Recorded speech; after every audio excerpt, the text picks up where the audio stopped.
Assalomu alaykum. Sizlar bilan mashhur Uz kanali.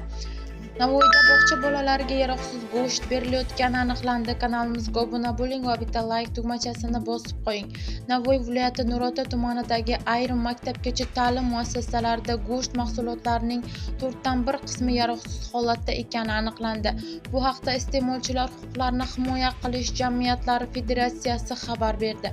Bildirilishicha, tumandagi umumiy o'rta ta'lim maktablari va maktabgacha ta'lim muassasalarida yaratilgan shart-sharoitlar hamda o'quvchilar va tarbiyalanuvchilarning sog'lom ovqatlanishni tashkil etishining holati jamoatchilik nazorati tartibida o'rganilgan.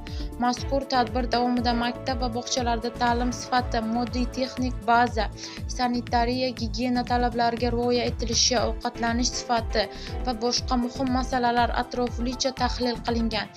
O'rganishlar natijasida ayrim maktabgacha ta'lim muassasalarida bolalar uchun ajratilgan oziq-ovqat mahsulotlarining saqlanish qoidalariga rioya qilinmayotgani aniqlangan.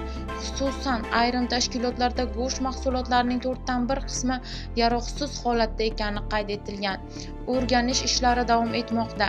O'rganish yakunlari va aniqlangan kamchiliklar bo'yicha tegishli tashkilotlarga rasman ma'lumot taqdim etiladi, deyiladi xabarda.